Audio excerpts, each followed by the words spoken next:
साथियों, जिए सिंधियों की सिंध और जिए सारी आलमे इंसानियत, सारी दुनिया की मज़लूम कौमों अवामों की और जारियत मुखालिफ कुव्वतों की हक परस्त जद्दोजहद। मुझे उर्दू में बोलने के लिए कहा गया है तो मैं उर्दू में बात करूंगी। अभी किसी सहाफ़ी भाई ने मुझसे पूछा कि रसूल बख्श पलीजो साहब की शख्सियत में वैसे तो उनके बहुत सारे पहलू हैं, आपको बतौर ख़ास कौन सी बात ने मतलब आप इम्प्रेस में। तो रसूल बख्श पलीजो साहब एक हमगीर शख्सियत हैं, मैं थे नहीं बोलूँगी।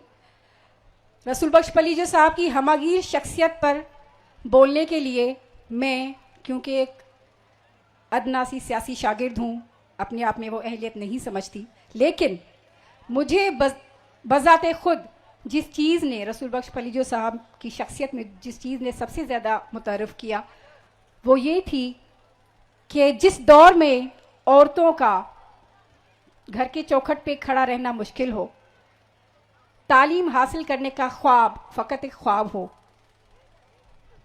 उस दौर में रसूल बख्श पलीजो साहब ने हमें ये बात सिखाई, बताई और प्रैक्टिकली करके दिखाया और एक मिसाल कायम किया, जिसमें उन्होंने कहा कि जब तक इस मुल्क की आधी से ज़्यादा आबादी जो कि औरत है वो मुल्क के सियासी धारा में शामिल नहीं होती, समाज में कोई भी तब्दीली नामुमकिन है। और उन्होंने हमें ये सिखाया और बताया कि वो औरत, वो कौन सी औरत होगी, वो कोई डॉक्टर औरत, उन्होंने किसी डॉक्टर औरत के बारे में नहीं कहा, किसी इंजीनियर औरत के बारे में नहीं कहा, किसी हाई फाई पढ़ी लिखी औरत के बारे में नहीं कहा। उन्होंने उस औरत की सियासत में शमूलियत के बारे में हमें बताया जो कि एक किसान औरत थी, जो कि एक मेहनत कश औरत थी, जो कि एक हारी औरत थी, जो कि एक अनपढ़ औरत थी। और उन्होंने ये मिसाल कायम करके दिखाया जिसकी मिसाल पाकिस्तान की सियासत में मिलना, मैं समझती हूँ कि साउथ ईस्ट एशिया में मिलना बहुत मुश्किल है। रसूल बख्श पलीजो साहब की शख्सियत एक वर्सेटाइल और मल्टीफेसेटेड शख्सियत पर बात बहुत साथियों ने की है और आगे भी करेंगे। मैं फ़कत टाइम की कमी की वजह से एक दो बातें ज़रूर करना चाहूँगी। हम पाकिस्तान में, हमने सिंध की मज़ाहमत ने बारहा ये बात बावर करवाई है कि हम पाकिस्तान में बराबरी के बुनियाद पे शामिल हुए थे। इस बुनियाद पे कतई शामिल नहीं हुए थे कि आप बालादस्त होंगे, हम ज़ेरदस्त होंगे, आप फातेह होंगे और हम मफतू होंगे, आप आका होंगे और हम महकूम होंगे। इस शर्तों पर हम पाकिस्तान में शामिल नहीं हुए थे। यही वजह है कि आपने पाकिस्तान में शामिल होने वाली इकाइयों और वहदतों की कौमी हुकूक नहीं माने और जिसकी वजह से बांग्लादेश हमसे अलग हो गया, मुल्क आधे टुकड़े हो गया।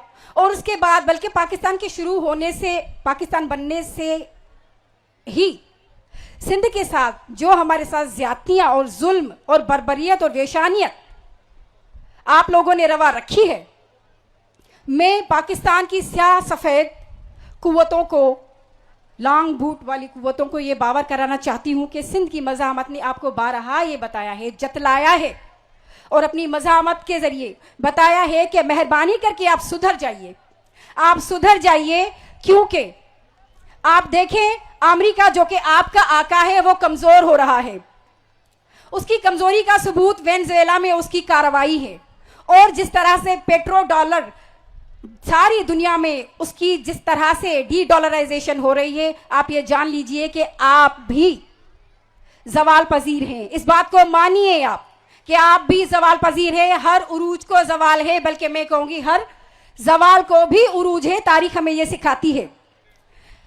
इसलिए आप जितने भी हथकंडे इस्तेमाल कर लें, आप कितनी भी आईनी तरमीम लेकर आ जाइए, 27वीं आईनी तरमीम, 28वीं आईनी तरमीम, 29वीं आईनी तरमीम, उसके बाद मुसलसल मुतवातिर जितनी भी आईनी तरमीमें लेकर आएंगे, आप याद रखिए Sindh will resist, Sindh will fight, जैसे हमने पहले किया है, जैसे हम हजारों सालों से करते आ रहे हैं, हम आगे भी करेंगे और हम कर रहे हैं। इसीलिए सुधर जाइए। ऐसा ना हो कि इस रूए ज़मीन पर आपको मुंह छुपाने के लिए कोई जगह ना मिले। साथियों, जी सिंह।